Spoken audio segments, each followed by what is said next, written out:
С наступающим Новым годом! С вами дядь Миша и... Дина.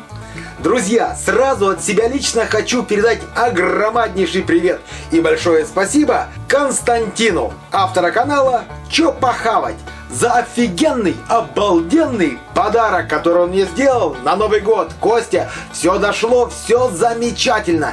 Топорик просто офигенный. Уже опробовал. Большое тебе человеческое спасибо. Ну а теперь вернемся к нашим баранам. А точнее, курице, говядине и свинине. Что мы сегодня будем с них готовить? А будем их подготавливать к нарезке.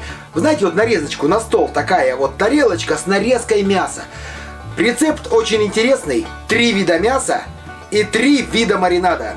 Друзья, все приготовим, все опробуем, сделаем вывод, а вы уж там выберите сами, что готовить на Новый год.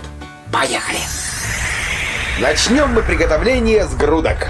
Хорошенько их моем, просушиваем полотенцем и выкладываем на противень. Теперь берем подсолнечное масло, желательно без запаха. Я использую оливковое. Хорошенечко смазываем с обоих сторон. Обратите внимание, друзья, на этом этапе вообще мы не солим, не добавляем приправки. Только грудки и оливковое масло. Все. Убираем в духовку, разогретую до 250 градусов. Жар верхний и нижний и конвекция. Пока у нас выпекаются грудки, приготовим маринад. Добавляем 3 столовые ложки соуса терияки, 2 столовые ложки соевого соуса, 1 столовую ложку виноградного уксуса, 3 столовые ложки растительного масла без запаха, по 1 чайной ложке паприки и карри. И 3 зубчика выжимаем чеснока. Перемешиваем. Вот такая почти карамель получается у нас. Если хотите поострее, можете добавить еще чили-перец. Отлично. Теперь ждем, когда приготовятся грудки. Итак, грудки у нас выпекались ровно 20 минут при температуре 250 градусов с конвекцией. Теперь берем грудки, и пока они еще горячие, погружаем их в наш соус со всех сторон.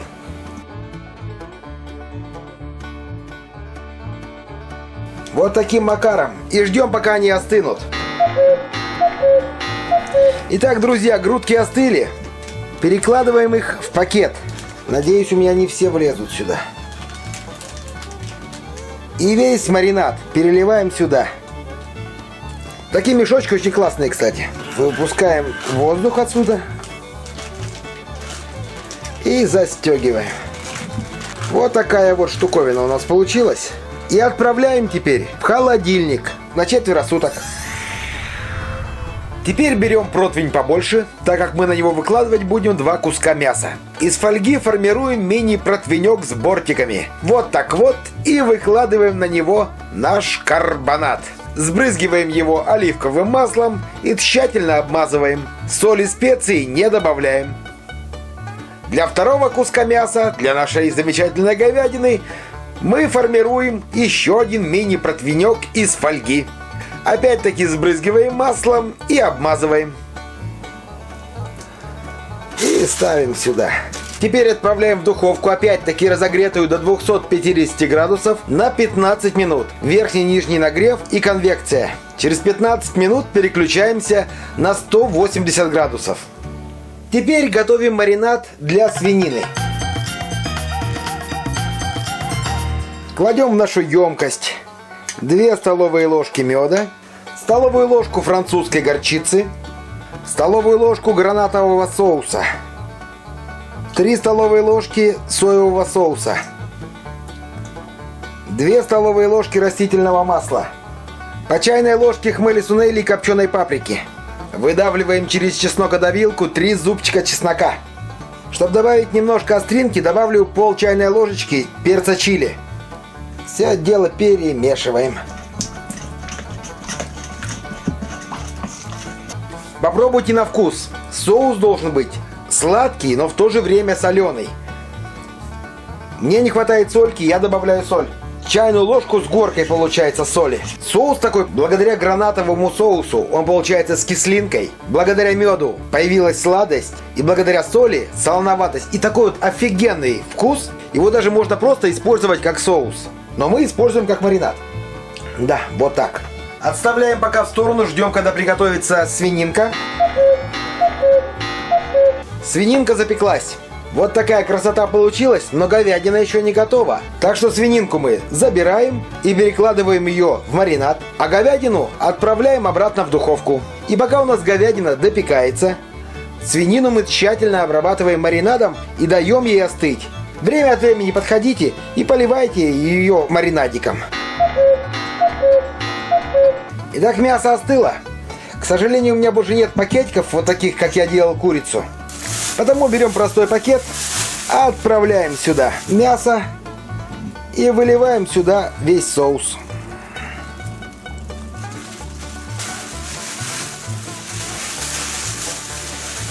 Выпускаем лишний воздух.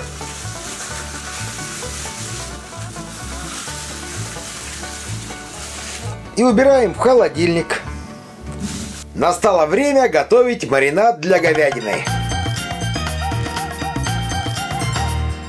В чашу наливаем 4 столовых ложки соуса «Черный перец». Это китайский соус. Приобрести его можно там же, где и терияки, то есть в восточных лавках или где у вас продаются приправы для суши. 2 столовые ложки соевого соуса.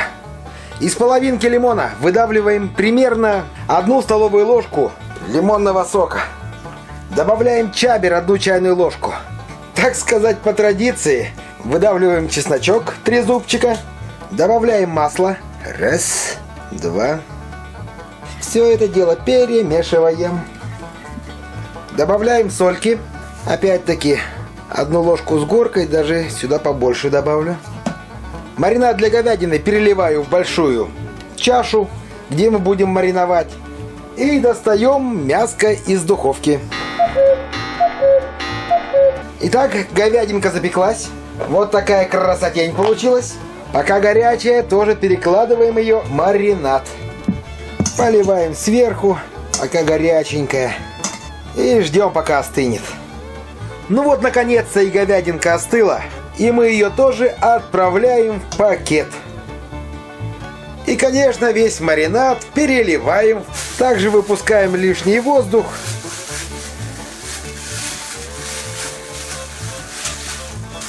Все. И убираем в холодильник. Друзья, огромный привет еще хочу передать соседу сверху, который постоянно сверлит уже целый день. Дай бог ему здоровья и счастья. Продолжаем разговор. Мясо мы отправили в холодильник. И теперь будем ждать ровно 5 дней. Можно, конечно, его кушать уже через 2 дня. Можно его кушать через 2 недели. Чем больше оно стоит в маринаде, тем оно вкуснее будет. И еще хочу сказать, если вы первый раз готовите такое мясо, запекаете его. Как видели, время запекания у каждого мяса разное. Плюс еще зависит все от величины куска. Так что, друзья, я вам предлагаю купить себе термометр для мяса и использовать его. Тогда вы точно мясо не пересушите, и оно у вас будет идеально запечено. Ну и все, встречаемся через 5 дней. Пока!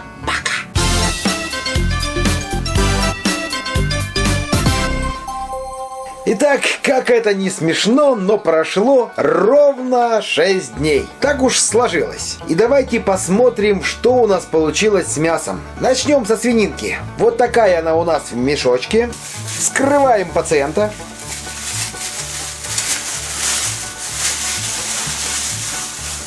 Очень красиво, должен сказать. Ой, а запах волшебный, да?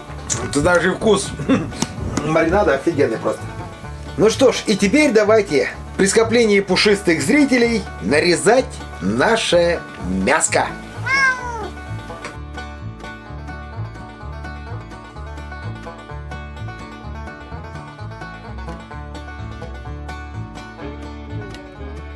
Давайте посмотрим, что у нас получилось. Осталось только попробовать, чтобы понять. Приоткрою небольшой секрет. Свининка удалась на 200%. Ну о вкусе мы расскажем чуть позже, правда? Конечно. Когда уже будет с чем сравнить. И пока мы переходим к говядине. Здесь маринад совсем другой использовался. Разрежем его пополам. Вот так. Ой, красота-то какая внутри, посмотрите. Сейчас будем нарезать.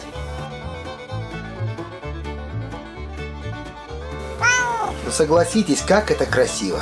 Выглядит как-то очень мраморно. Как видите, говядинка тоже очень симпатичная получилась. Я ж забыл вам показать, как она рвется. Сейчас покажу, как она рвется.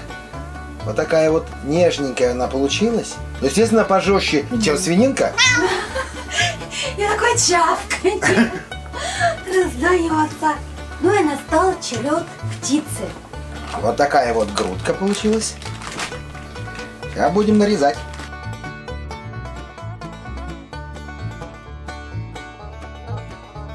Вот так мясо выглядит. Мы его нарезали, и осталось его только разложить на тарелки и подать гостям. Смотрим, как это может выглядеть.